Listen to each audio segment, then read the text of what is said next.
अब समझ आ रहा है कि बहुत अधिक रात्रि हो चुकी है।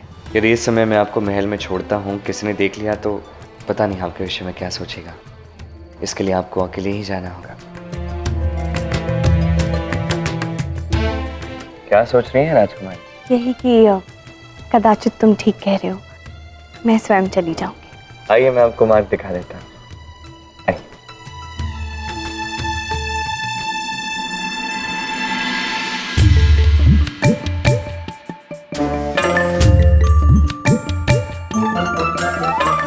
वो जो व्यक्ति है ना जिसने पुष्प भेजे थे भार्गवी को, उससे भार्गवी को प्रेम हो गया है।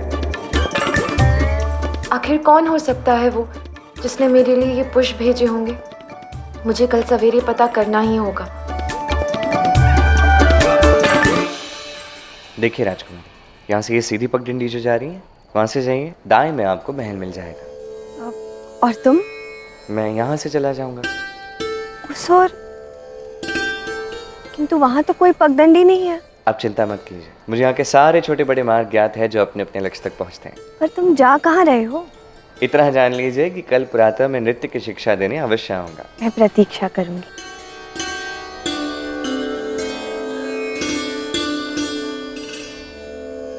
राजकुमारी तो चली गई। अब राजकुमार के ये जो सेवक है जो तब से मेरा पीछा कर रहे हैं, इनके भी आप भगत कर ही देता।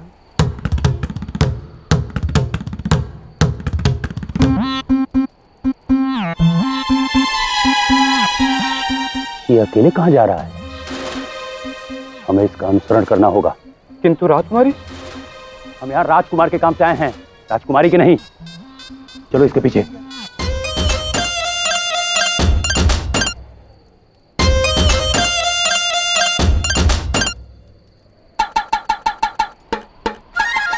आओ मित्रों, अभी तो तुम्हें ज्ञात ही नहीं है कि मैं तुम सबको कहाँ ले जा रहा हूँ। आओ देख लो।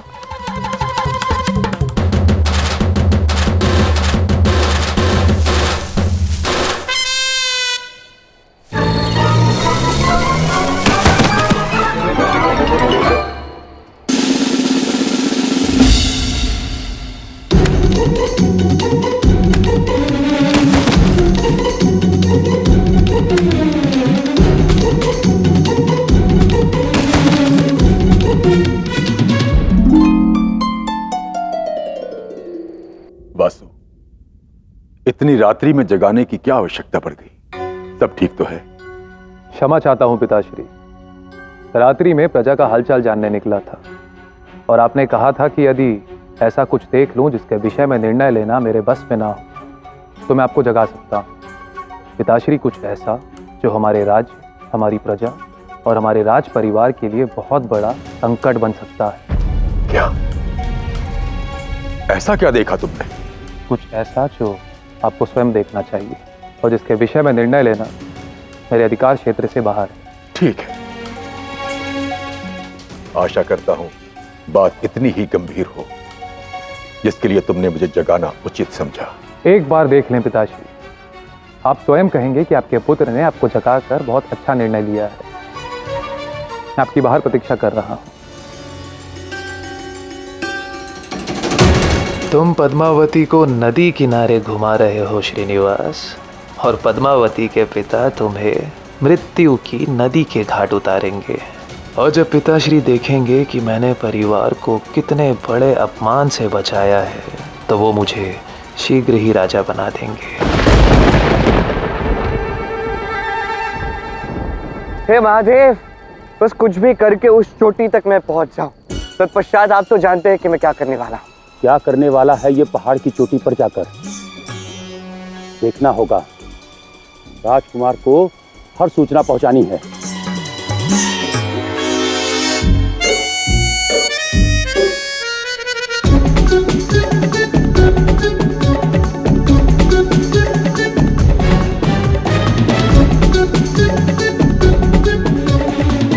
ओह, यहाँ तो कीचड़ है।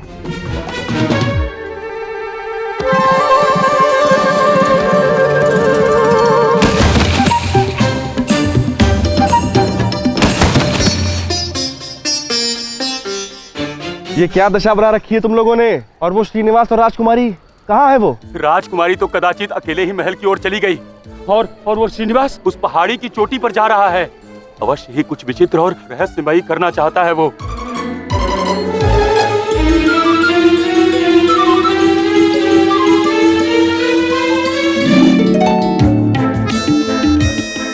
इसके आगे कहाँ जा पाएगा ये मूर्ख? आगे तो गहरी खाई है। हे महादेव, मुझे शक्ति दीजिए कि मैं ये कार्य कर सकूं। ये क्या करने वाला है?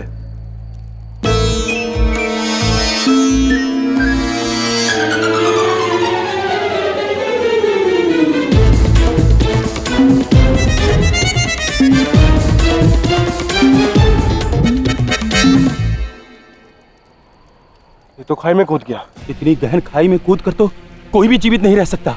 अवश्य तुम दोनों को अपना पीछा करते हुए देख लिया होगा। इसे भयभीत हो गया होगा कि राजकुमारी को एकांत में घुमाने के अपराध में बड़ा कठोर दंड मिलेगा। इसी कारण भयभीत होकर आत्महत्या कर ली। क्या हम उसका शव ढूंढें? आवश्यकता नहीं, वापस चलते हैं। इतनी गहरी खाई है, इसका शव भी नहीं मिलेगा। परंतु ये सूचना पाकर कुमार वासु अत्यंत प्रसन्न होंगे। मैं प्रतीक्षा नहीं कर सकता श्रीनिवास के मुख से रंग उड़ते हुए देखने के लिए, जब पिताश्री उसे दंड देंगे। आओ बाला, आओ। क्या सूचना लाए हो? वो अभी भी नदी के किनारे हैं या कहीं और चले गए? मैं बस पिताश्री को लेके वही जा रहा हूं। आवश्यकता नहीं, अब वो श्रीनिवास राजकुमारी के साथ नहीं। बधाई हो, आपका कांटा स्वयं मार्ग छोड़कर चला गया। उस श्रीनिवास ने खाई में कूदकर आत्महत्या कर ली। क्या सच कह रहे हो तुम? इतने गंभीर विषय पर आपसे परिहास थोड़ी ना करूंगा। मैंने स्वयं अपने इन्हीं नेत्रों से देखा है श्रीनिवास को खाई में कूदते हुए। श्रीनिवास तो मार्ग से हट गया, परंतु मेरा मार्ग कठिन कर गया। पिताश्री अब किसी भी क्षण आते होंगे। मैं अब उनसे क्या कहूंगा?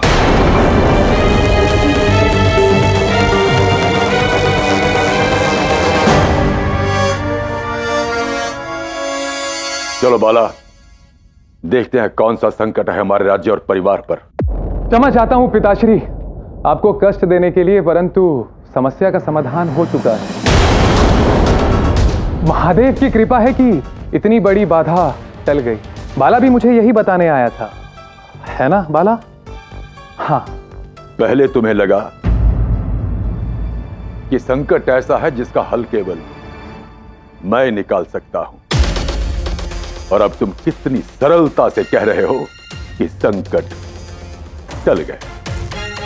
आज राजकुमार को, कल राजा बनोगे। ये बालकों की भांति व्यवहार करना बंद करो वासु।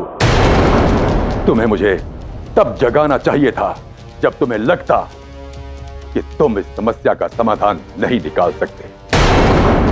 योग्य और कुशल राजा सब कुछ सुनिश्चित करने के पश्चात ही अगला कदम उठाता है।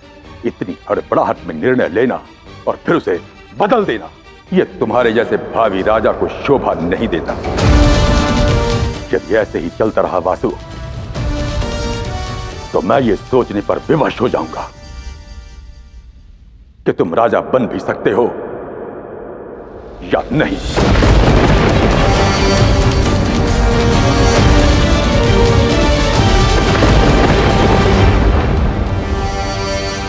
मुझे खेद है आपको महाराज की अप्रसन्नता का कारण बनना पड़ा।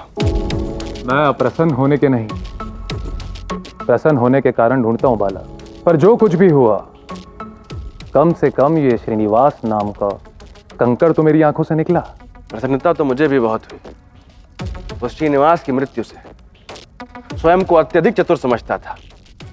राजकुमारी को पाकर आसमान छूना चाहता था, और अंत हुआ खाई में गिरकर। पर एक कमी रह गई बाला। यदि पिताश्री के आदेश से उसकी मृत्यु हुई होती तो पद्मावती भी फंस जाती और शीघ्र ही उसका विवाह भी हो जाता। पर जो हुआ हमारे हित में ही हुआ है।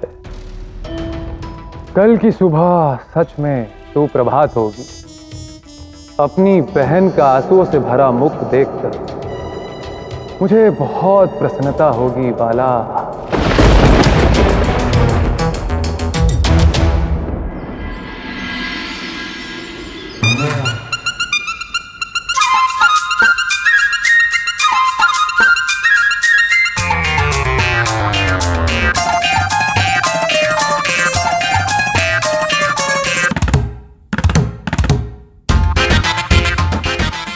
श्रीनिवास ये रात्रि भर लौटा नहीं या ये मुझसे बचकर सो रहा है भीतर?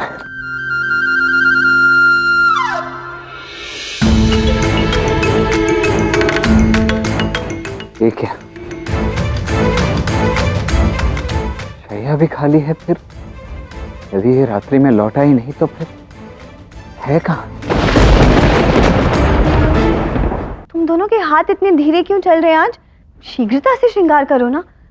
श्रीनिवास ने कहा है कि वो सवेरे ही आएगा मुझे नृत्य सिखाने, और मैं नहीं चाहती कि कोई विलंब हो। राजकुमारी हैं आप, प्रतीक्षा कर लेगा वो। अरे नहीं नहीं, अब मेरा मतलब है कि अब ऐसे अपने शिक्षक को प्रतीक्षा कराना ये ठीक नहीं है ना। तो मैं चलती हूँ, अब वो आता ही होगा। इतनी हड़बड़ाहट की आवश्यकता नहीं है मेरी प्रिय बहन। तुम्हारी सखी ने ठीक कहा, श्रीनिवास आज नहीं आने वाला तुम्हें नृत्य सिखाने। मैं आपको वचन देता हूँ कि कल प्रातः मैं स्वयं ही आपको नृत्य सिखाने के लिए आ जाऊंगा। मुझे तुम्हारे अनुमान में कोई रुचि नहीं है वासुदेव। उसने मुझे वचन दिया है कि वो आएगा तो वो अवश्य आएगा। कभी तो मेरी बात मान लिया करो बहना, अपने इस भाई की। जब मैंने कह दिया कि वो नहीं आएगा तो नहीं आएगा। सत्य ही तो कह रहे हैं राजकुमारी, क्यों व्यर्थ में अपना समय नष्ट कर रही हैं आप? वो नहीं आने वाला। इतने विश्वास से कैसे कह सकते हो कि वो नहीं आएगा? कैसे कह सकता हूं, कैसे? हाँ, क्योंकि मैं भावी राजा हूं। सूचना रखता हूं कि मेरे राज्य में कब क्या घट रहा है, चाहे वो दिन में घटे या रात्रि में, चाहे महल में घटे या दूर नदी के किनारे। मुझे इन व्यर्थ बातों में कोई रुचि नहीं है। श्रीनिवास मेरी प्रतीक्षा कर रहा होगा।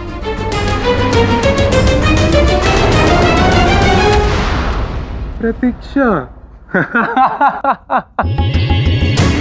मेरी मानो तो तुम्हारे विश्वास का श्वास टूट चुका है। वो नहीं आएगा। श्रीनिवास आएगा। किसी ने मुझे पुकारा?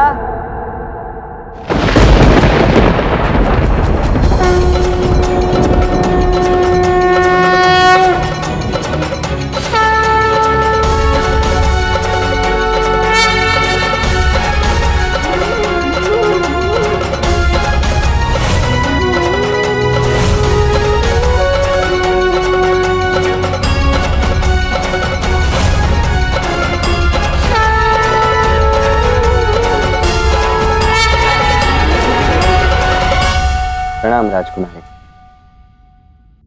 प्रणाम राजकुमार, और प्रणाम राजकुमार के मित्र आदरणीय मित्र। कैसे हैं आप? सब ठीक है? स्वास्थ्य ठीक है? आपका मुख थोड़ा, कैसे कहें, वो आपके मुख के भाव थोड़े उड़े उड़े से लग रहे हैं। वो इसलिए क्योंकि इनका दावा असत्य निकला। मैंने कहा था ना, ये अपना वचन कभी नहीं तोड़ेगा, ये अवश्य आएगा। किंतु आप दोनों इतने निश्चित रूप से कैसे कह रहे थे कि वो नहीं आएगा? वो बात ये है कि मुझे किसी ने सूचना दी थी कि श्रीनिवास वेंकटगिरी से बाहर जा रहा है। तो कौन आपको सूचना देता है? कितनी अनुचित सूचना दी, आपका तो समय व्यर्थ कर दिया। सूचना तो ये होनी चाहिए कि कुछ ही समय पहले श्रीनिवास सब कुछ छोड़ छाड़ कर वेंकटगिरी में आया है। और वैसे भी यहाँ वेंकटगिरी में जो मैंने देखा, उसे पाए बिना तो मैं कहीं जा भी नहीं सकता।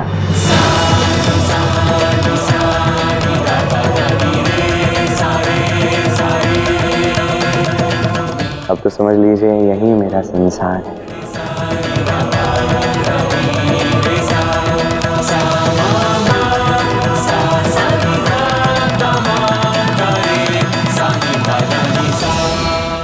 बहुत प्रसन्न हूँ कि तुम्हें वेंकटगिरी से इतना प्रेम है। इस राज्य को तुम जैसे कर्मठ और वचनबद्ध लोगों की अत्यंत आवश्यकता है।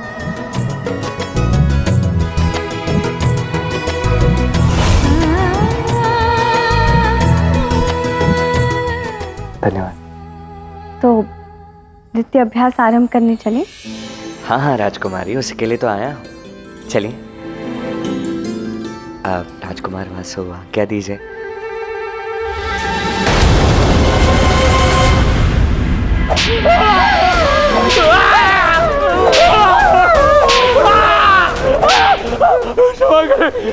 क्षमा करें हमें राजकुमार। सच में हमने स्वयं उसे अपने आंखों से आत्महत्या करते हुए देखा था।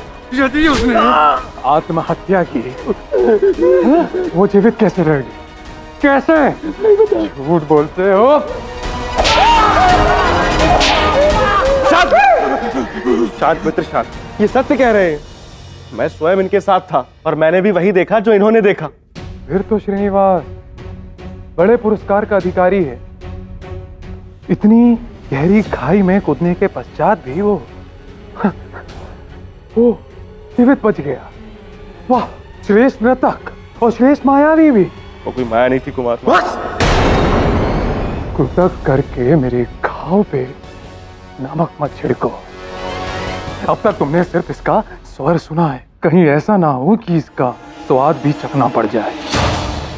तुम यही थे ना जब पिताश्री ने मेरा अपमान किया था, और आज उस श्रीनिवास के सामने मेरी बहन मुझे झूठा कहकर चली गई। अगर दोबारा ऐसा हुआ तो क्षमा करें महाराज, ये भूल तो नहीं चाहिए। ऐसा अवसर मैं दूंगा भी नहीं। अब मैं स्वयं जाऊंगा ऋषि भृगु के घर और जानकर रहूंगा कि ये श्रीनिवास और ऋषि भृगु आखिरकार क्या योजना बना रहे हैं। अब नहीं, पाँव कुछ इस प्रकार।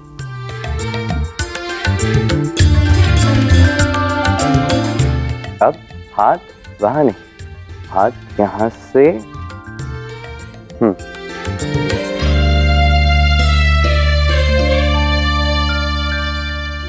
बहुत अच्छे। अब आप इसका अभ्यास कीजिए। आज के लिए बस इतना ही पर्याप्त है। शेष सभी हम मुद्राएं कल सीखते हैं। अब मुझे आज्ञा दीजिए राजकुमार। किंतु अभी और समय बाकी है। यदि तुम चाहो तो कुछ और भी सिखा सकते हो। जाना आवश्यक है क्या? जाना अति आवश्यक है राजकुमारी। मुझे जाके पता जो लगाना है कि भार्गवी ने उस पुष्प भेजने वाले व्यक्ति को ढूंढने के लिए क्या क्या प्रयास किए हैं। ये पुष्प कल कोई आया था क्या आपसे लेने? नहीं देवी, ये पुष्प तो बड़े दुर्लभ हैं। मेरे पास तो नहीं है ऐसे पुष्प। अभी तक जिससे पूछा वो यही उत्तर दे रहा है। आखिर कौन होगा जिसने ये पुष्प भेजे हैं? कहाँ से आए हैं ये पुष्प? कोई गुप्त प्रशंसक ठहरा। किसी विशेष और गुप्त स्थान से लाए हुए पुष्प हैं अपनी प्रिय के लिए। देखो, जिसने भी ये पुष्प भेजे हैं, यदि उसके पीछे प्रेम हुआ तो यहाँ उसके विषय में मुझे कोई ना कोई संकेत अवश्य मिलेगा। हमारा प्रेम जन्म जन्मांतर का है। कभी लक्ष्मी, कभी भार्गवी, तो कभी मेरी राधे हो तुम।